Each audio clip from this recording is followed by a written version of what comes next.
သူသည်တနစ်လျင်ဝင်ငွေများစွာရနိုင်သောတိရစ္ဆာန်ယုံကိုအမွေရခဲ့တော်လဲစီးပွားရေးကောင်းမိပုံမပေါ်ကြောင်းတွေးနေခဲ့သည်ဝမ်ပူလွေတွေတောင်ပိတ်လောင်ခံရလို့ပုံစံပြောင်းကုန်ပြီလူရှိလားစားစရာလေးနည်းနည်းပေးကြပါကုန်းကုန်းတော့ငတ်တေတော့မယ်သူသည်လူစကားပြောတန်ကိုကြားလိုက်ရသဖြင့်အံ့နာသွားပြီးတိရစ္ဆာန်များ၏စိတ်တွင်းစကားများကိုကြားနိုင်ကြောင်းသိလိုက်ရသည့်ထို့နောက်စက်ကူများကိုမိသူပစ်ချနေသည်ဟုလိုက်ရှာခဲ့သည်အရှိမြောက်ကြားအထူးလျှော့စေနှစ်သိန်းတည်းကောင်းကင်ကနေအခွင့်အရေးကြီးကြလာတာပဲမဖြစ်ဘူးငါသွားကြည့်ရမယ်သူသည်ဥယျာဉ်မူကျန်းထံသို့တွားရောက်ကအရှိမြောက်ကြားကိုနှစ်သိန်းတည်းဖြင့်တကယ်ရောက်မိလားဟုမေးမြန်းခဲ့သည်ကိစ္စမရှိဘူးသူထွက်လာလို့မရပါဘူးသူကကြားသည်လောင်အိမ်ဖောက်ထွက်တတ်သောကြောင့်ဈေးလျှော့ရောင်းခြင်းလားဟုဥယျာဉ်မူကျန်းကိုမေးရဥယျာဉ်မူကျန်းကကြားသည်အလွန်ကြမ်းတမ်းပြီးအစာကျွေးသူများကိုပင်အန္တရာယ်ပြုလိုနီးပါးဖြစ်ခဲ့ကြောင်းပြန်ရှင်းပြခဲ့ပြီးသူ၏အသက်အန္တရာယ်ရှိနိုင်သောလောက်ရက်ကိုတားမြစ်ခဲ့သည်မလုံးနဲ့ရောက်မရောက်နေပြီပဲတေချာပေါက်စမ်းကြည့်ရမှာပေါ့ပြီးတော့သူခုဒီမှာညက်နေတာအပေါ်တက်မရအောက်ဆင်းမရဖြစ်နေတာအကောင်းဆုံးအခွင့်အရေးပဲဥယျာဉ်မူကျန်းကတတိထားရန်နှင့်တခြားကြားများကိုရွေးချယ်နိုင်ကြောင်းပြောတော်လဲသူကယုံကြည်မှုရှိစွာဖြင့်ရှေ့ဆက်တိုးခဲ့ရာကြားကသူ့ကိုရန်ပြုလိုသောစိတ်များရှိနေတော်လဲအထီးအတွေ့ကြောင့်တာယာသွားခဲ့သည်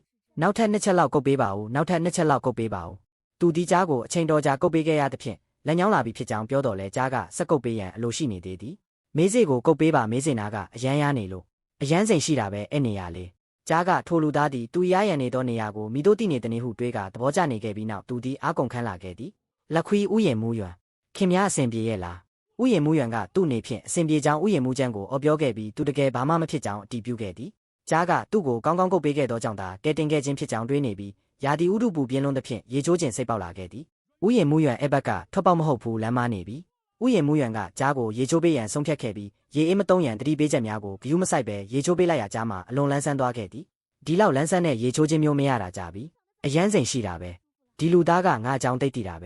ဲကြားသည်အခြားလူများကရေဘူးဖြင့်ချိုးပေးသဖြင့်စိတ်နှောက်ယှက်ဖြစ်ရတော့လဲဤလူသားကရေအေးကြိုင်မှန်မိတို့တည်နေသည်ဟုတွေးရောနေစဉ်သူကသဘောကျလျင်ပြီးရောဟုဆိုကအမွေးများကိုဖြီးတင်ပေးခဲ့သည်ကြားချန်တဲ့ကလူအနေရရှိနိုင်မလားအနေရမရှိပါဘူးကြားကိုရေချိုးပေးနေတာပါရေချိုးပေးနေတာလားသူကရေချိုးရတာအမုန်းဆုံးမဟုတ်ဘူးလားလူများကကြားသည်ရေချိုးတိုင်းဒေါသထွက်တတ်သဖြင့်ရေပူခြင်းပြဿနာဖြစ်နိုင်ကြောင်းဆွေးနွေးကြပြီးကျွမ်းကျင်သူများကရေနွေးတာသုံးရန်ပြောထားတော့လဲယခုရေအေးဖြင့်ချိုးပေးနေသည်ကိုကြားကမုန်းတီးပုံမပေါ်ကြောင်းသတိထားမိသွားကြသည်တကယ်ပဲအဲ့ဒီလိုဖြစ်နေတာဒီဥယျာဉ်မူရွံကဘသူလဲဘယ်ဥယျာဉ်မူလဲငါဘလို့လို့မကြားဘူးရတာလဲဟုံလုံးတိရိစ္ဆာန်ယုံကလေးအဖိုးရွံရဲ့မြေဒေဝါလီခံသွားတဲ့တခုလေဥယျာဉ်မူကျန်းကသူ၏ဝန်ထမ်းများကိုဥယျာဉ်မူရွံ၏လောက်ရများကိုတေချာကြည့်ထားရန်နှင့်ငွေပေးဝယ်လည်းမရနိုင်သောအတွေ့အကြုံဖြစ်ကြောင်းပြောဆိုနေစဉ်ဥယျာဉ်မူရွံကရေချိုးမဝသေးသောကြားကိုအေးမိဆိုသဖြင့်ထပ်မပုတ်တက်ရန်တားမြစ်လိုက်သည်ကျမ်းမာရေးကောင်းပေမဲ့ဒီလိုလုပ်လို့မရဘူးတီလားငိမ့်နေငါတေချာတုတ်ပေးမယ်ကြားကထိုလူသားသည်အလွန်ကျွမ်းကျင်ပြီးသူ့ကိုနှိမ့်နယ်ပေးနေမှုများကြောင့်အလွန်စိန်ရှိကအိတ်ချင်စိတ်ပင်ပေါက်လာကြောင်းတွေးတော့ကတာယာနေခဲ့သည်ဥယျာဉ်မူရေဒီရွံကြီးကတကယ်ကိုနတ်တွေဝါလိုလူပဲနော်အရှိမြောက်ကြားကိုတောင်ရင်ပါအောင်လုပ်နိုင်တယ်ဝန်ထမ်းများကဥယျာဉ်မူရွံ၏စွမ်းဆောင်ရည်ကိုချီးကျူးကြပြီးသူတို့၏ကြားတစ်ကိုပါကြည့်ရှုပေးရန်အကူအညီတောင်းတင်ကြောင်းဥယျာဉ်မူကျန်းကိုအကြံပြုကြရာဥယျာဉ်မူရွံကမိတိကြားတစ်ကိုဆိုလိုတဲ့နည်းဟုပြန်လည်မေးမြန်းခဲ့သည်ဥယျာဉ်မူရွံခင်များကတကယ်ကိုအစွမ်းထက်တဲ့သူပ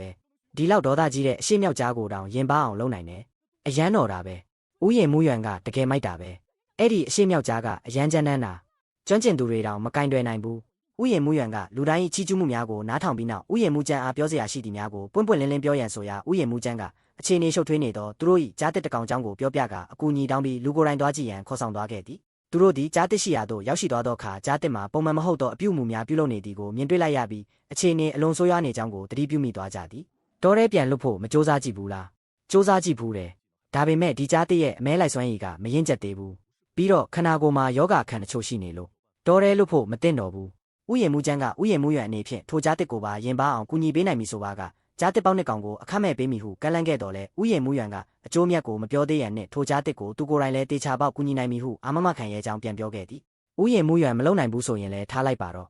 ့အခြေအနေကိုအတင်းကျပ်မလုပ်ရန်နှင့်စာချုပ်ကအရှိမြောက်ကြားကိုပြန်ခေါ်သွားရန်နည်းလမ်းရှိပါကထပ်မံဆွေးနွေးရန်ပြောဆိုနေကြစဉ်အကြံတစ်ခုရသွားပုံပေါ်ခဲ့သည်ဥယျာဉ်မူရွံခင်များနည်းလမ်းစဉ်းစားမိသွားပြီလားခဏလောက်စောင့်ဘာဖြစ်သွားသည်ကိုနားမလည်နိုင်ဖြစ်နေစဉ်ဥယျာဉ်မူကျန်းကိုတကားဖွင့်ပေးရန်လမ်းပြောလိုက်သည်ကျမတို့ဒီကြားတစ်ကိုအန်သားစရာလေးတစ်ခုပေးလိုက်ရအောင်ထိုချိန်တွင်တစ်ဖက်မှမလာရန်လမ်းဖြန့်ကအော်ဟစ်နေသည်ကိုတွေ့လိုက်ရသည်ဥယျာဉ်မူရွံကနတ်သမားတော်ပဲနတ်သမားတော်ကကျမမဟုတ်ဘူးအရှိမြောက်ကြားပါပြီးတော့ကြားတစ်ရဲ့အခြေအနေကလည်းလုံးဝကောင်းမသွားသေးဘူးကြားမကြီးနေဖြင့်အနာတရားမှဖြစ်စေရန်ဂယူးဆိုင်ပြီးအခြားအရာများကိုစိတ်ကြိုက်လို့ရန်ခွင့်ပြုလိုက်ရအစာကျေစေမိလေ့ကျင့်ခန်းလုပ်ရမည်ဟုမထင်ထားကြောင်းနှင့်ဤလူသားကသူ့အကြောင်းကိုကောင်းကောင်းနားလည်ကြောင်းတွေးတော့နေခဲ့သည်အလွန်မင်းထိတ်လန့်တကြားအော်ဟစ်ကမလိုက်ရန်နှင့်မနိုင်တော့ကြောင်းအသက်ချမ်းသာပေးရန်ကြားမကြီးကိုတောင်းပန်နေခဲ့သည်ဒီလိုလေ့ကျင့်ခန်းမလုပ်ရတာကြပြီတကယ်စိန်ကြတာပဲခါးတွေတောင်နည်းနည်းညောင်းသွားပြီးထို့နောက်ဥယျာဉ်မူကျန်းအားကြားတစ်တွင်ပြဿနာမရှိတော့ကြောင်းအသိပေးလိုက်သည် ဥယျာဉ်မှုရွံတကယ်ကိုကျေးဇူးတင်ပါတယ်။ကတိပေးထားတဲ့အကျိုးမြတ်ကတော့တေချာပေါက်ရစေရမယ်။ကြားတစ်ပေါက်လေးများကိုယူဆောင်လာရန်လမ်းပြောလိုက်ပြီးနောက်ထိုကြားတစ်ပေါက်များသည်တောထဲတွင်ကဲတင်ထားခြင်းဖြစ်ကာဥယျာဉ်မှုရွံထံသို့လွှဲပြောင်းပေးမိဟုဆုံးဖြတ်လိုက်ကြောင်းပြောဆိုကာကျေးဇူးတင်စကားဆိုခဲ့သည်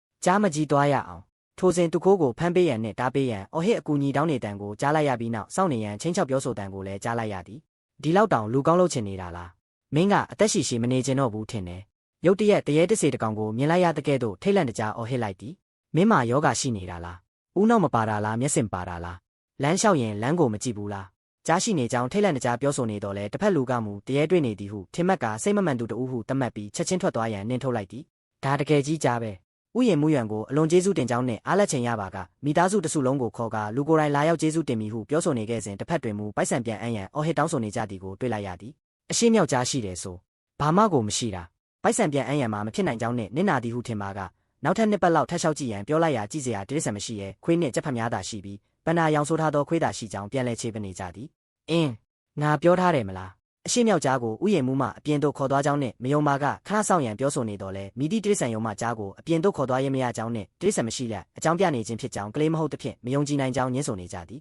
။ဒီလိုလှုပ်လိုက်ခင်များတို့ရဲ့အရှိမြောက်ကြားတကယ်သာအပြင်ခေါ်သွားလို့ရရင်ငါနှစ်စိကက်လုပ်မယ်။ကို့အတွက်တင်မကပဲမိသားစုအတွက်ပါလုပ်ပေးမယ်။ငါလဲလုပ်မယ်။ငါမိသားစုမှာ10ယောက်ကျော်ရှိတယ်10ကက်ကျော်လုပ်မယ်။အကယ်၍ကြားမရှိပါကသို့မဟုတ်အတူဖြစ်နေပါကအွန်လိုင်းပေါ်တင်ကဖွင့်ချမိဟုပြောဆိုကာချင်းချောက်နေခဲ့သည်။တကယ်တမ်းကြားရောက်လာသောအခါအလွန်အံ့သာသွားကြပြီးဥယျာဉ်မှုကျန်းထံမှထိုလူနှစ်ယောက်သည်အဲ့ဒီများဟုတ်မဟုတ်မင်းမြန်းနေသည်ကိုတွေ့လိုက်ရသည်ဥယျာဉ်မှုရွံဒီနှစ်ယောက်ကဖောက်တီကြီးတွေပဲ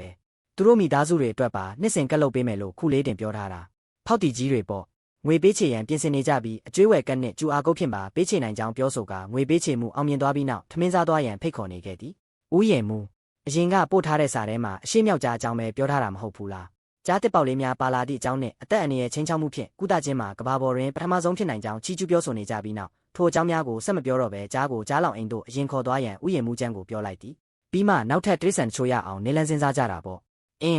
့အဖိုးကြီးခြံထားခဲ့တဲ့ပိုက်ဆံကတိတ်မများလို့နှမျောစရာပဲအရှိမြောက်ကြားဝယ်ဖို့ပဲလောက်တယ်ပန်နာတကောင်လောက်ထက်ရရင်တိတ်ကောင်းမှာပဲအခြားနေလန်းတစ်ခုခုရှိနိုင်သေးကြောင်းတွေးတော့ကပြောဆိုနေသည်ကိုတွေ့ရသည်ရွံကြံရောက်လာချိန်မှာပန်နာလေးရဲ့အခြေအနေကိုမင်းမြန်းရအဆင်မပြေသေးကြောင်းသိရတဲ့အတွက်ရွံကြံကိုအခင်းဖြစ်ပွားရာနေရာစီအမြန်ခေါ်သွားခဲ့ပါတယ်။ရွံကြံတို့ရောက်သွားချိန်မှာပန်နာပေါက်လေးကိုအမြန်စစ်ဆေးဖို့လိုအပ်နေရင်မဲ့ပန်နာမေမေကအနာပေးမကတ်တဲ့အပြင်ကျွမ်းကျင်သူတွေကိုပါကုတ်ချစ်ထားကြောင်းပြောပြကြပါတယ်။ပန်နာမေမေကတော့လူတွေပေးတဲ့အစာတွေကအရသာမရှိပဲဗိုက်စာလုံးလို့အားမရှိတော့ကြောင်းတွေးနေခဲ့ပါတယ်။ရွံကြံကိုပန်နာလေးတို့မတောက်ကြောင်းနဲ့တိုက်ဖို့ကြိုးစားပေမဲ့မှောက်ချပြီးရန်လုကြောင်းပြောပြကြပါတယ်။ပန်နာလေးကဗိုက်မစာတာမဟုတ်ပဲနို့ကအရသာမရှိလို့ဖြစ်နိုင်ကြောင်းဝင်ပြောတဲ့အခါဘယ်ကရောက်လာတဲ့ကောင်မလေးလဲဆိုပြီးအထင်သေးခံခဲ့ရပါတယ်။ပန်နာကိုနို့တိုက်ဖို့ပြင်နေသေးတယ်။ရဲစရာပဲအဲ့ဒါသာအလုပ်ဖြစ်မယ်ဆိုရင်နာတို့ဒီမှာအစီအစဉ်တွေဆွေးနွေးနေစရာလိုသေးလို့လားအဲ့ဒီအချိန်မှာပဲအထင်သေးနေတဲ့လူတွေကိုလစ်လျူရှုပြီးပန်နာလေးကိုနှုတ်တိုက်လိုက်ရာပန်နာလေးကအရသာရှိတောက်နေခဲ့ပါတယ်ကျမတခုလောက်မေးပါရစေခုနကပန်နာပေါက်လေးမွေးလာတော့က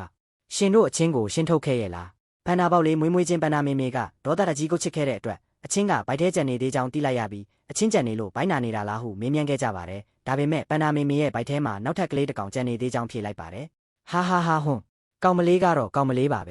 သူ့မှာတခြားမြင်များရှိနေမလားလို့ဟာနောက်ထပ်တစ်ကောင်ကြံသေးတယ်တဲ့သူ့ကိုယ်သူဘာမှနေလဲမသိကြောင်းနဲ့အကယ်၍အမြွာသာဖြစ်ခဲ့ရင်ဇောက်ထိုးနေပြီးမစင်စားပြမယ်လို့လောင်ပြောင်ရင်မောခဲ့ကြပါတယ်ခုနကဘသူမစင်စားမယ်ပြောလိုက်တာလဲဒုတိယတစ်ကောင်ကဒီလောက်ကြာမှမွေးလာတာမဖြစ်နိုင်ကြောင်းအန်တာနေကြချိန်မှာပန်နာမေမေကဗိုက်စာလို့အားမရှိတော့တာကြောင့်တားရင်ညစ်အားကျဆင်းသွားတာဖြစ်ကြောင်းရှင်းပြလိုက်ပြီးစူညံနေတဲ့သူတွေကိုတိတ်နေဖို့တတိပေးလိုက်ပါတယ်ခုနကဘသူဇောက်ထိုးနေပြီးဘာစားမယ်ပြောလိုက်တာလဲခင်များကတိတီမယ်လို့မျှော်လင့်ပါတယ်ဒီကိစ္စပြီးရင်ကျွမ်းကျင်သူတွေအားလုံးကိုစစ်ဆေးမှုလုပ်ပြီးမအောင်မြင်ရင်အလုပ်ထုတ်မယ်လို့အထက်လူကြီးကပြောလိုက်ပါတယ်။အဲ့ဒီနောက်ရွံကြံကိုအကူအညီတောင်းရအရင်ကကြားကိစ္စကြောင့်သူ့ကိုတိနေကြောင်းနဲ့ဒုတိယတစ်ကောင်မြင်မမွေးရင်ပြဿနာကြီးနိုင်ကြောင်းပြောဆိုခဲ့ကြပါတယ်။ရှောင်းရွံကရွံကြံဟာတိရစ္ဆာန်တွေရဲ့ခင်မင်မှုကိုအလိုရရှိသူဖြစ်ပြီးသူ့လက်ထဲရောက်ရင်တိရစ္ဆာန်တွေရင်ပါသွားကြောင်းရန်ကျဲစီကကြားဘူးကြောင်းပြောပြပါတယ်။ဒီလိုမျိုးတိရစ္ဆာန်တွေနဲ့ရင်းနှီးနိုင်သူမျိုးကိုပထမဆုံးတွေ့ဘူးကြောင်းချီးကျူးခဲ့ကြပါတယ်။ပန်နာပေါက်လေးကိုစစ်ဆေးဖို့လိုသေးလား။လိုတာပေါ့အရန်ကိုလိုအပ်နေတာပါ။ပန်နာမေမေကတခြားသူတွေကိုအထိမခံပဲဟောက်ထုတ်ခဲ့တဲ့အတွက်လူခွဲခြားဆက်ဆံတာအရန်တီတာကြောင့်ညီးတွားခဲ့ကြပြီးရွံကြံကိုသာပွေ့ချီပြီးစစ်ဆေးပေးဖို့အကူအညီတောင်းခဲ့ရပါတယ်။မင်းတို့ရမ်းရဲလို့ကြည့်ငါကိုက်ပြစ်မယ်။ပန်နာပေါက်လေးရဲ့အခြေအနေမကောင်းတာကြောင့်ကျွမ်းကျင်သူတွေရဲ့ပြုစုဆောင်ရှောက်မှုအရေးတကြီးလိုအပ်နေကြောင်းပြောဆိုပြီးနောက်ပန်နာလေးကိုသူတို့စီလွှဲပေးလိုက်ပါတယ်။ဒါဆိုရင်ရှင်တို့ကိုပဲအပ်လိုက်တော့မယ်။မထီးနဲ့နောက်ဆုတ်ပန်နာမေမေကရွံကြံကလွဲပြီးဘသူ့ကိုမှအထိမခံပဲတခြားသူတွေထိတာနဲ့ရံမှုနေရဲ့အတွက်ဘာဆက်လုပ်ရမလဲဆိုပြီးတိုင်ပင်ဆွေးနွေးခဲ့ကြပါတယ်။ဒါဆိုရင်ရှင်တို့ကကျမကိုတိရစ္ဆာန်ယုံစီခေါ်သွားစေချင်တာလား။ ဟုံလုံတိရစ္ဆာန်ယုံမှာအခြေခံဆေးဝါးနဲ့နေရာထိုင်ခင်းရှိပြီးရွံ့ကြံတဲ့ဆိုရင်ပန်နာသားမိစိတ်တည်ငြိမ်နိုင်တာကြောင့်အဲ့ဒီကိုခေါ်သွားဖို့သဘောတူခဲ့ကြပေမဲ့တိရစ္ဆာန်ယုံမှာလူအင်အားမလောက်ငှပဲအသက်80ကျော်အဖိုးကိုတယောက်သာရှိကြောင်းရွံ့ကြံကအခက်အခဲကိုပြောပြခဲ့ပါတယ်။အလုတ်တင်နေရာကိုခင်များတို့တိရစ္ဆာန်ယုံစီပြောင်းလိုက်မယ်။ကျွန်တော်တို့ဘက်ကသူ့ကိုလာစာပေးမယ်။ရှောင်ယုံမင်းရဲ့အကြံအစီကရောရှောင်ယုံကလည်းကူညီပေးဖို့သဘောတူခဲ့ပြီးအဆက်စားတဲ့ပန်နာကိုပထမဆုံးတွေ့ဘူးတာကြောင့်အနီးကပ်လေးလာခြင်းကြောင်းနဲ့ပြူစုစရိတ်တွေပါတောင်းခံပေးနိုင်ကြောင်းပြောလာတဲ့အတွက်ရွံ့ကြံကဝမ်းသာအားရလက်ခံလိုက်ပါတယ်။ရက်လိုက်ပန်နာမေကိုအိမ်ပြန်ဖို့ခေါ်တဲ့အခါတွင်းထဲမှာစားစရာတွေကြံသေးလို့ယူသွားခြင်းသေးကြောင်းပြောလာတဲ့အတွက်ဝါးတွေကိုပါဝိုင်းတယ်ပေးဖို့ဆုံးဖြတ်လိုက်ကြပါတယ်။ဒါဆိုရင်လဲငါတို့သူ့ကိုဝိုင်းတယ်ပေးကြတာပေါ့။အဲ့ဒီလိုတဲနေရင်ရန်ကျဲကထူးဆန်းတဲ့အရာတစ်ခုကိုတွေ့သွားပြီးလင်းစည်းမှုတွေဖြစ်ကြောင်းအန်တာကြီးပြောဆိုချိန်မှာရှောင်းယိုကဒါတွေဟာတာမန်ဆေးဖက်ဝင်အပင်တွေသာဖြစ်ပြီးဈေးကွက်ထဲမှာဈေးတင်ရောင်းချနေတာသာဖြစ်ကြောင်းရှင်းပြခဲ့ပါတယ်။ယိုကြောက်ရှိုတပွင့်ကတန်မိုးမရှိရင်တောင်အဲ့ဒီတအုပ်လုံးကရောလင်းစည်းမှုတအုပ်လုံးကိုတွေ့လိုက်ရတဲ့အခါရှောင်းယိုတယောက်အန်တာသွားခဲ့ပြီးဒီလင်းစည်းမှုတွေဟာတာမန်မဟုတ်ပဲအမြင့်တွေနဲ့ကြီးထွားလာပုံအရအားလုံးဟာအပင်မကြီးတစ်ခုတည်းကနေပေါက်ဖွားလာတဲ့အပင်တစ်ပင်နဲ့ဖြစ်နိုင်ကြောင်းရှင်းပြလိုက်ပါတယ်။ဒီလင်းစည်းမှုတွေကအပင်တစ်ပင်နဲ့ဖြစ်နေတာလားဘလို့လို့ဖြစ်နိုင်မှာလဲ။ဖန်နာမေကတော့သူ့ရဲ့ဝါးတွေကိုတဲပြီးအိမ်တစ်ကိုမြင်သွားကျင်နေပါတယ်။အဲ့ဒီအချိန်မှာပဲလင်းစည်းမှုပင်ကြီးရဲ့ပြန့်ကျက်နေတဲ့အကျယ်ဝန်းဟာစတူယန်ပေ1300ကျော်အထိရှိနေကြောင်းသိလိုက်ရတဲ့အတွက်အားလုံးအန်တာမင်တက်သွားခဲ့ကြပါတယ်။ယိုကြောက်ရှိုစတူယန်ပေ1300ကျော်ဆိုတာတကယ်ပြောတာလား။ယိုကြောက်ရှိုကဒီလင်းစည်းမှုကြီးရဲ့ပြန့်ကျက်မှုဟာစတူယန်ပေ1300ကျော်ရှိတဲ့အတွက်တက်တန်းမှာနှစ်ပေါင်း1000ကျော်ရှိနိုင်ကြောင်းခန့်မှန်းလိုက်ပါတယ်။ဒါဟာတကယ်လက်တွေ့မှာရှိနေတဲ့ထောင်စုနှစ်လင်းစည်းမှုဖြစ်နေတဲ့အတွက်အားလုံးကမယုံနိုင်အောင်ဖြစ်နေကြပြီးဒါနဲ့ပတ်သက်လို့သိနိုင်မဲ့လောင်ကျန်စီကိုဖုံးဆက်မေးမြန်းဖို့ဆုံးဖြတ်လိုက်ကြပါတယ်။ ဟယ်လိုလောင်ကျန်ငါလျိုမင်းရွံပါမင်းစီကိုဓပုံပို့ထားတယ်ကြည့်လိုက်ဦး။ယိုကြောက်ရှူကလောင်ကျန်စီဖုံးဆက်ပြီးဟုံလုံတိရစ္ဆာန်ယုံကရွံ့ကြံဟာနှစ်ပေါင်း1000တက်တန်းရှိတဲ့လင်းစည်းမှုကိုတွေးရှိထားကြောင်းပြောပြပါတယ်။ဒီလင်းစည်းမှုဟာလက်ရှိသုတေသနအဖွဲ့တွေရှာဖွေနေတဲ့အရာဖြစ်ပြီးတန်ဖိုးကြီးတဲ့အတွက်တိရစ္ဆာန်ယုံအတွက်ရန်ပုံငွေအများကြီးရနိုင်ကြောင်းလည်းရှင်းပြခဲ့ပါတယ်။ရွံ့ကြံကဲလေးသူတို့ကဝယ်ဖို့ကမ်းလှမ်းလာရင်မင်းရောက်မှလားမရောက်ဘူးလား။တိရစ္ဆာန်ယုံကအခုရန်ပုံငွေလိုအပ်နေတာဆိုတော့တစ်ဖက်ကတန်ဖိုးတင်းအောင်ပေးမယ်ဆိုရင်ရောင်းလိုက်မှာပါ။အလိုပြယိုကြောက်ရှူကလောင်ကျန်နဲ့ဆက်သွယ်ပြောဆိုပြီးနောက်သုတေသနအဖွဲ့ကဒီလင်းစည်းမှုကိုဝယ်ယူဖို့အတွက်ငွေကျပ်330အထိအလုံးရင်းနဲ့ကမ်းလှမ်းလာကြောင်းပြောပြရာရွံ့ကြံကလည်းချက်ချင်းသဘောတူလိုက်ပါတယ်။ဒါကြောင့်တိရစ္ဆာန်ယုံအတွက်ရန်ပုံငွေအခက်အခဲတွေပြေလည်သွားခဲ့ပါတယ်။ဒီပိုက်ဆံရပြီဆိုရင်တိရစ္ဆာန်ယုံကကာလာတော်အတွင်းမှာပိုက်ဆံရှာရမယ့်ကိစ္စအတွက်ပူစရာမလိုတော့ဘူး။တိရစ္ဆာန်ယုံထဲကိုလူမိုက်တချို့ရောက်ရှိလာပြီးရွံ့ကြံအကျွေးမဆက်မချင်းစီးပွားရေးလုပ်ခွင့်မပေးဘူးလို့ချင်းချောက်ကလောင်ကျန်ကိုအော်ဟစ်ဆဲဆိုနေကြပါတယ်။အဖိုးကိုလောင်ကျန်ကသူတို့ကိုဖျောင်းဖျားဖို့စ조사ပေမဲ့သူတို့ကတော့အကျွေးတွေကိုအမြန်ဆုံးဆက်ဖို့သာဒေါသတကြီးတောင်းဆိုနေခဲ့ပါတယ်။ဒီနေ့ရွံ့ကြံအဲ့ဒီကောင်မလေးပိုက်ဆံမပေးရင်ဒီတကားတဲကိုဝင်ဖို့မစင်စားနဲ့4တန်း9,300,000အကျွေးတပြားမှရှော့လို့မရဘူးပိုက်ဆံပြန်ဆက်ပိုက်ဆံမရှိရဲဘာလို့တိရစ္ဆာန်ယုံဖွင့်ထားတာလဲပြီးတော့အဖိုးကြီးတယောက်နဲ့ငါတို့ကိုလာလဲစားနေတယ်မရရင်လည်းတခါတည်းမီးရှို့ပစ်လိုက်မယ်လူမိုက်တွေကတိရစ္ဆာန်ယုံကိုမီးရှို့ဖို့အထိချင်းချောက်နေချိန်မှာပဲရွံ့ကြံကရောက်ရှိလာပြီးပိုက်ဆံဆက်နိုင်ရင်ဘာဖြစ်မလဲလို့စိန်ခေါ်လိုက်ပါတယ်လူမိုက်တွေကလည်းသူမထွက်ပြေးသွားပြီးအောက်မင်းနေပြီးရွံ့ကြံကပိုက်ဆံအခြေဆက်နိုင်ရင်ဘာလို့မလဲလို့ထပ်မေးလိုက်ပါတယ်ငါမင်းနေတယ်ငါသာပိုက်ဆံဆက်နိုင်ရင်မင်းတို့ဘာဖြစ်မလဲဘာဖြစ်ရမှာလဲမင်းဒီနေ့တခါတည်းအခြေဆက်နိုင်ရင်ငါမင်းတို့ရဲ့ကြားစာသွားလုပ်ပြမယ်ရွံ့ကြံကလူမိုက်ခေါင်းဆောင်ကိုအကောင့်နံပါတ်တောင်းလိုက်ပြီးချက်ချင်းပဲငွေလွှဲပေးလိုက်ပါတယ်လူမိုက်တွေကတကယ်ပဲအကောင့်ထဲကိုငွေဝင်သွားတာကိုတွေ့လိုက်ရတဲ့အခါမှာတော့အံ့အားသင့်ပြီးဘာလို့ရမှန်းမသိဖြစ်သွားခဲ့ကြပါတယ်တင့်ကောင့်ရဲတို့4တန်း9,300,000ငွေဝင်ပါပြီငွေဝင်သွားတာတေချာသွားတဲ့အခါရွံ့ကြံကလူမိုက်ခေါင်းဆောင်ကိုကြားလောင်အိမ်ထဲခေါ်သွားပြီးရေချိုးပေးဖို့ပြင်ဆင်လိုက်ပါတယ်လူမိုက်ခေါင်းဆောင်ကတော့အကြောက်လွန်ပြီးရေမချိုးချင်ကြောင်းနဲ့ကြားစာမဖြစ်ချင်ကြောင်းအတင်းအော်ဟစ်ညှင်းဆန်နေခဲ့ပါတယ်မချိုးရင်လည်းမချိုးနဲ့တော့ငါတို့ကြားမကြီးကလည်းမရွေးပါဘူးအလွန်ဆုံးရှိရင်စားပြီးမှသွားတိုက်လိုက်ရုံပေါ့ကြားမကြီးစီတကယ်ရောက်တော့မဲ့အခြေအနေမှာလူမိုက်ခေါင်းဆောင်ဟာဒူးထောက်ပြီးတောင်းပန်ကသူ့ကိုယ်သူပါရိုက်ပြီးအမားကိုဝန်ခံလိုက်ပါတယ်ပြီးတော့ဒါတွေအားလုံးဟာနားလည်မှုလွဲတာဖြစ်ကြောင်းနဲ့တိရစ္ဆာန်ယုံအတွက်နစ်နာကြေးအနေနဲ့သူ့တပည့်တွေအားလုံးတိရစ္ဆာန်ယုံနှစ်စင်ကတ်တွေဝယ်ယူကြမယ်လို့ကတိပေးခဲ့ပါတယ်လက်အောက်ငယ်သားတွေကနားမလည်ကြလို့ပါငါကိုယ်တိုင်လဲလာပြီးအကျွေးတောင်းမိတဲ့အတွက်ပြစ်ဒဏ်ခံရပါမယ်ရွံ့ကြံကလူမိုက်တွေကိုနောက်တစ်ခါထပ်လို့ရင်ကြားစာကျွေးပြစ်မယ်လို့တတိပေးပြီးမောင်းထုတ်လိုက်ပါတယ်လူမိုက်တွေဟာသူမရဲ့အစွမ်းဆောက်ကိုအန်တာကြီးကျူးပြီးသူတို့ပါတိရစ္ဆာန်ယုံရဲ့နှစ်စင်ကတ်တွေဝယ်ဖို့တိုင်ပင်ရင်ထွက်ပြေးသွားခဲ့ကြပါတယ်နောက်တစ်ခါထပ်ဖြစ်မယ်ဆိုရင်ငါကြားမကြီးကိုကျွေးဖို့တကယ်ဝင်မလေးဘူးထွက်သွားကြတော့လူမိုက်တွေထွက်သွားပြီးနောက်လောင်ကျန်းကဒီနေ့နှစ်စင်ဝင်ကြေးကတ်ဝယ်တဲ့သူအများကြီးရှိတဲ့အတွက်တိရစ္ဆာန်ယုံကဝင်ငွေကောင်းနေကြောင်းဝမ်းသာအားရပြောပြပါတယ်ရွံ့ကြံကလည်းရရှိထားတဲ့ရန်ပုံငွေကနေတိရစ္ဆာန်ယုံပြုပြင်ဖို့နဲ့တိရစ္ဆာန်တွေရဲ့အစာအတွက်ငွေလွှဲပေးလိုက်ပါတယ်လောင်ကျန်းငါတို့ဘုံကောင်းတဲ့ကိုပိုက်ဆံလွှဲထားတယ်နောက်ပိုင်းကျရင်ဒီပိုက်ဆံနဲ့တိရစ္ဆာန်ယုံကိုပြန်လဲပြင်ဆင်လိုက်တိရစ္ဆာန်တွေရဲ့အစားအစာတွေကိုလည်းတိုးမြင့်ပေးလိုက်ပါငါတို့တိုးတက်ချင်တယ်ဆိုရင်အခြေခံအဆောက်အုံတွေကညံ့နေလို့မရဘူးလောင်ကျန်းကရွံ့ကြံလွှဲပေးလိုက်တဲ့ငွေပမာဏကိုကြည့်ပြီးအလွန်အံ့အားသင့်သွားကဒါတွေဟာတရားမဝင်ချင်းငွေတွေလားဟုစိုးရိမ်နေကြီးမေးမြန်းခဲ့ပါတယ်ဒါပေမဲ့ရှောင်းရွံကသူတို့တော်ထဲမှာလင်းစည်းမှုအကြီးကြီးတွေးလို့ငွေကျပ်330နဲ့ရောင်းချခဲ့ရတာဖြစ်ကြောင်းရှင်းပြလိုက်ပါတယ်ဘယ်လောက်လဲ330လေလောင်ကျန်းရေအန်တားမနေပါနဲ့တော့ ငါတို့တိရစ္ဆာန်ယုံကြီးတိုးတက်အောင်လုပ်ဖို့ပဲအာယုံစိုက်ကြရအောင်ရိုးကြောက်ရှုကစကားတွေကိုခစ်တရက်ထားပြီးပန်နာပေါက်လေးကိုအရင်ဆုံးပြုစုဆောင်ရှောက်ဖို့ပြောလာတဲ့အတွက်ရွမ်ကြံကလည်းကြားမကြီးကိုလောင်ကျန်းစီအနှံခဲ့ပါတယ်ထို့နောက်အားလုံးကပန်နာလေးကိုကူညီဖို့ပြင်ဆင်နေချိန်မှာပဲတောထဲကနေပန်နာကြီးတစ်ကောင်ထွက်လာတာကိုမြင်လိုက်ရပါတယ်အလိုပြဘယ်ကနေပန်နာကြီးရောက်လာတာလဲရွမ်ကြံကပန်နာတွေကိုတိရစ္ဆာန်ယုံကပန်နာကေဟာစီခေါ်ဆောင်လာခဲ့ပါတယ်ဒီကေဟာဟာအရင်ကပန်နာတွေမွေးမြူပြီးအခြေခံစောက်အောင်တွေအပြည့်စုံရှိနေတဲ့အတွက်ရိုးကြောက်ရှုကလည်းတိရစ္ဆာန်ယုံရဲ့အခြေအနေကိုမေးမြန်းခဲ့ပြီးရွမ်ကြံကတော့ဒီနေရာဟာကောင်းမွန်တဲ့ပြုစုကုသရေးနေရာဖြစ်ကြောင်းပြောပြခဲ့ပါတယ်ရွမ်ကြံတာကဘလို့ဖြစ်တာလဲဒါကတခြားလူတွေငါတို့တိရစ္ဆာန်ယုံတကားဝမှာလာပစ်ထားခဲ့တာလေနာကြည့်ရတာအဆင်ပြေလို့ဒီမှာပဲထားလိုက်တယ်ဘလို့လဲမစိုးဘူးမလာ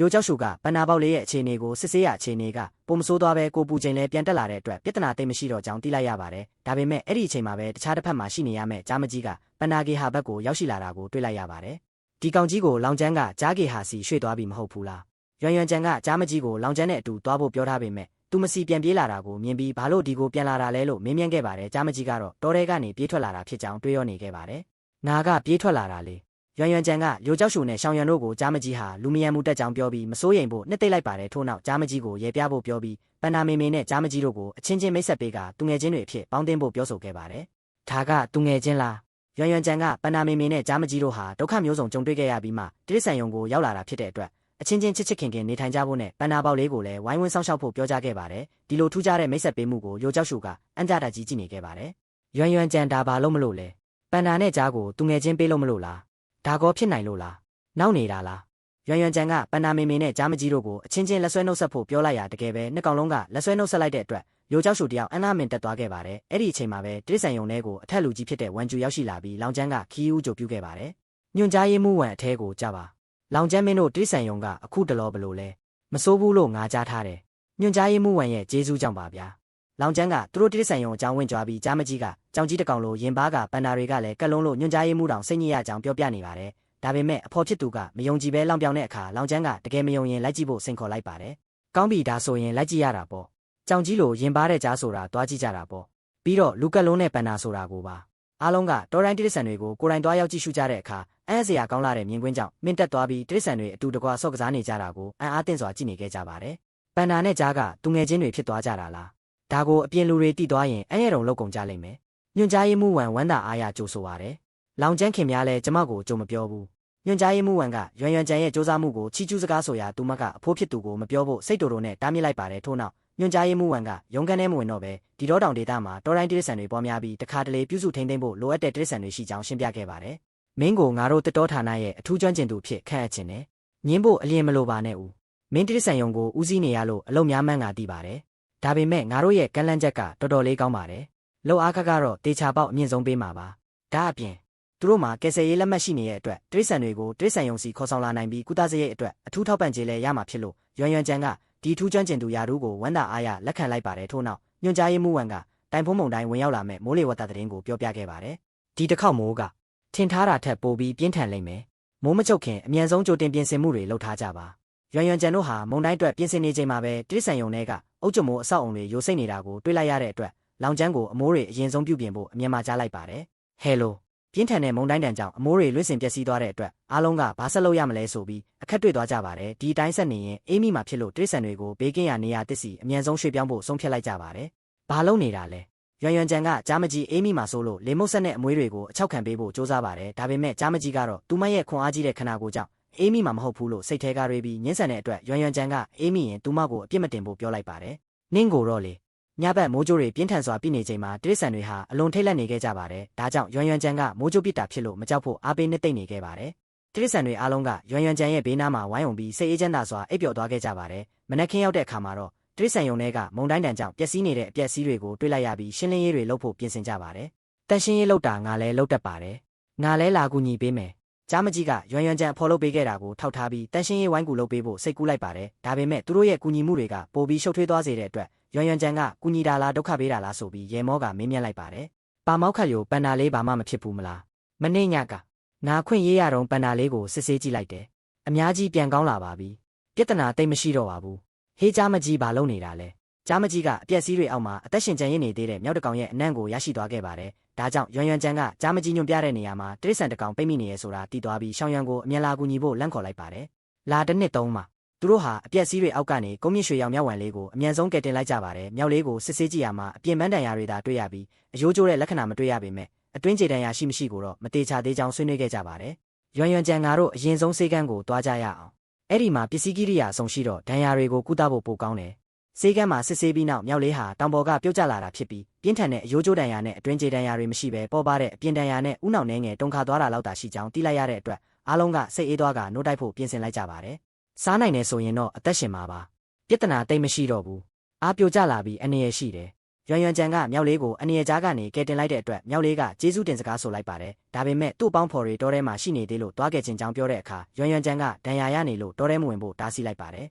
ဒါဆိုကျွန်တော်ကိုခေါ်သွားပြီးအတူတူတွားခဲ့ပေးလို့ရမလားတောင်းပန်ပါတယ်ရည်ကျဲသူပါဖြစ်နေတာလဲမြောက်လေးရဲ့အပေါင်းဖော်တွေတောထဲမှာပိတ်မိနေရဆိုတာတိလိုက်ရတဲ့အတွက်အားလုံးကတောထဲသွားပြီးကယ်ဆယ်ဖို့ဆုံးဖြတ်လိုက်ကြပါတယ်ပစ္စည်းတွေပြင်ဆင်နေချိန်မှာပဲညွန့်ကြားရေးမှုဝန်စီကဖုံးဝင်လာပြီးမင်းညကမိုးကြီးလို့အကူကြီးလိုနေကြောင်းပြောလာတဲ့အတွက်ရွမ်ရွမ်ကျန်ကစိတ်ချဖို့ပြောလိုက်ပါတယ်ကျွန်တော်တို့အခုပဲတောထဲဝင်ဖို့ပြင်နေတာခုနကတင်ကုန်းမြင့်ရွှေရောင်မြောက်ဝံလေးတစ်ကောင်ကိုကယ်ထားရလို့သူ့အပေါင်းဖော်တွေလည်းပိတ်မိနေတယ်ထင်တယ်ဒီလိုကိစ္စမျိုးလည်းရှိနေတာလားနေပါဦးရွမ်ရွမ်ကျန်မင်းနားလည်မှုလွဲသွားပြီညွန့်ကြားရေးမှုဝန်ကမင်းညကတောထဲမှာကင်းလှည့်ရင်6ထဲကျသွားတာဖြစ်လို့သူ့ကိုအရင်လာခဲ့ဖို့ရှင်းပြလိုက်ပါတယ်သူကခြေချင်းဝစ်လဲသွားလို့အပေါ်မတက်နိုင်တာဖြစ်ပြီးဒီကိစ္စကိုရှက်စရာကောင်းလို့အခြားသူတွေကိုဖြစ်စေကယ်ဆယ်ရေးဖွဲ့ကိုဖြစ်စေအတိမပေးဖို့တောင်းပန်ခဲ့ပါတယ်ငါအတွက်အရန်ရှက်စရာကောင်းလို့ပါဟုတ်ကဲ့ပါညွန့်ကြားရေးမှုဝန်ဒီနေရာလေးပြောပြပါကျမအခုချက်ချင်းလာခဲ့မယ်ရွမ်ရွမ်ကျန်တို့ဖွဲ့ဟာညွန့်ကြားရေးမှုဝန်ရှိနေတဲ့နေရာစီကိုချက်ချင်းရောက်ရှိသွားကြပါတယ်ညွန့်ကြားရေးမှုဝန်ကကြားမကြီးကိုမြင်ပြီးလမ်းဖြတ်သွားပေမဲ့ရွမ်ရွမ်ကျန်ကသူမဖြစ်ကြောင်းပြောပြပြီးနှစ်သိမ့်ပေးလိုက်ပါတယ်ရွမ်ရွမ်ကျန်ဒီတစ်ချိန်တော့မင်းကိုကျေးဇူးတင်ရမယ်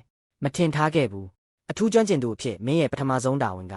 ငါ့ကိုလာခဲ့ရတာဖြစ်နေမယ်လို့ရွမ်ရွမ်ကျန်ကညွန့်ကြားရေးမှုဝန်ဟာသူမကယ်ဆယ်ခဲ့တဲ့သူဖြစ်တဲ့အတွက်ဂတိအတိုင်းတိရစ္ဆာန်ယုံကိုလိုက်ခဲ့ရမယ်လို့နောက်ပြောင်ပြောဆိုလိုက်ပါတယ်ညွန့်ကြားရေးမှုဝန်ကလည်းသဘောတူလိုက်ပြီးသူတို့တိရစ္ဆာန်ယုံမှာပဲအခြေချနေထိုင်ကစားတောက်စရိတ်အားလုံးတာဝန်ယူပေးဖို့တောင်းဆိုရာရွမ်ရွမ်ကျန်ကဝမ်းသာအားရလက်ခံလိုက်ပါတယ်ဟဲလိုဘလိုဟုတ်ကဲ့ကျွန်တော်တို့အခုချက်ချင်းလာခဲ့မယ်ရွမ်ရွမ်ကျန်တို့ဟာတောင်ပေါ်မှာမြေပြိုကျမှုကြောင့်မြောက်ပိတ်မိနေပြီးအနေရရှိနေတယ်ဆိုတဲ့သတင်းရလိုက်တဲ့အတွက်တိရစ္ဆာန်တွေကိုတကယ်ကယ်တင်ဖို့တွားရောက်ခဲ့ပါတယ်လူတွေကတစ်နှစ်သုံးဆိုပြီးအော်ဟစ်ကပြက်စီးတွေကိုတွန်းဖယ်ဖို့စ조사နေကြပေမဲ့လုံးဝတော့မရတဲ့အတွက်နောက်ထပ်လူအင်အားထက်ခေါ်ဖို့အော်ဟစ်အကူအညီတောင်းနေခဲ့ပါတယ်ဖယ်လို့ရသွားပြီတကယ်ဖယ်လို့ရသွားပြီကဲတင်လိုက်နိုင်တဲ့မြောက်ဟာမြောက်ဖျင်ဖြစ်ပြီးခန္ဓာကိုယ်တောင်တင်းခိုင်မာတဲ့အတွက်ဒဏ်ရာတိတ်မပြင်းထန်ကြောင်းသိလိုက်ရလို့အရင်ဆုံးစိတ်ထက်ပတိစီပေးလိုက်ပါတယ်ထို့နောက်ကယ်ဆယ်ဖို့ကြံနေသေးတဲ့တခြားမြောက်တွေရှိသေးတာကြောင့်မနာကြသေးပဲဆက်ပြီးစ조사ကြဖို့အားပေးတိုက်တွန်းလိုက်ပါတယ်ငါမိသားစုတွေပါငါသွားရမယ်မြောက်ဖျင်ကသူ့မိသားစုစီသွားကျင်တယ်လို့ပြောတဲ့အခါသူတို့ကသွားခွင့်ပြုလိုက်ပြီးခေါ်သွားပေးရမြောက်ဖျင်ကလူသားတွေကိုကူညီပေးတဲ့အတွက်ကျေးဇူးတင်ကြောင်းပြောဆိုခဲ့ပါတယ်လာအားလုံးတတိလာဝေနေပြီ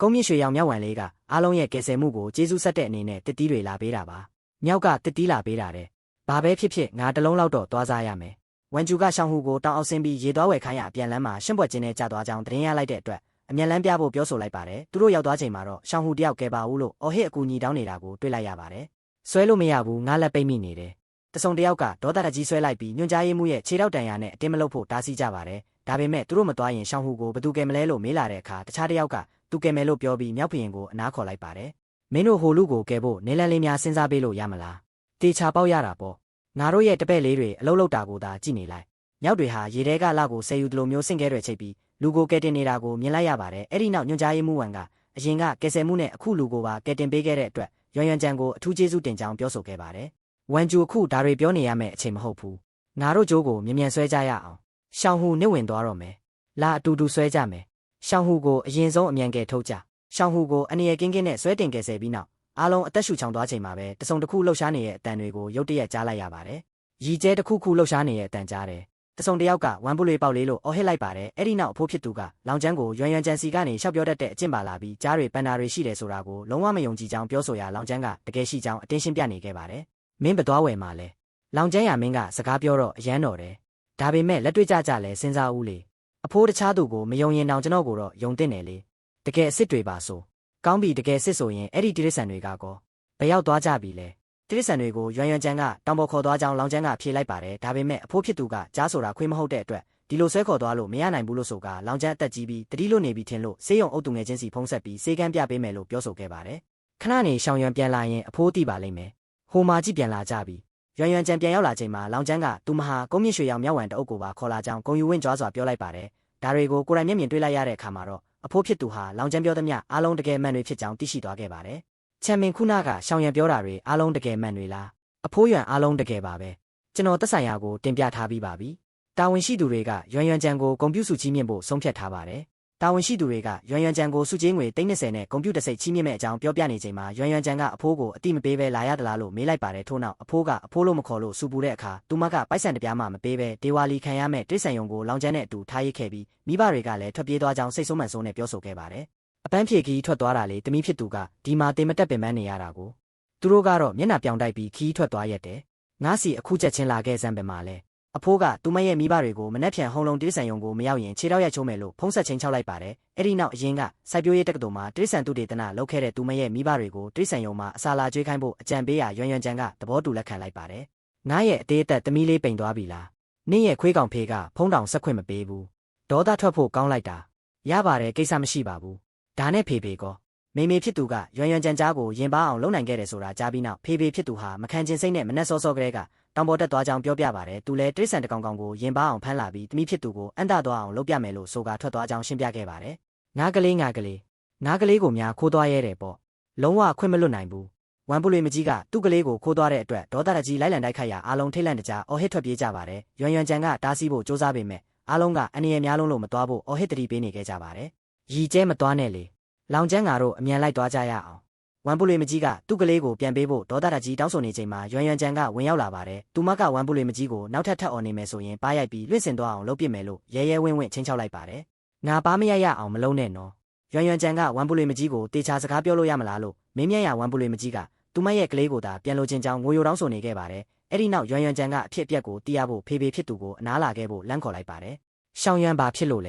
ဖေသူတို့ရဲ့သားပေါက်လေးကိုလူလာတာလားမလုပ်ပါဘူးဖေကအစာလေးကျွေးပြီးတောခွေးရိုင်းကိုရင်ပါအောင်လှုပ်လို့ရမလားလို့သွားစမ်းကြည့်တာပ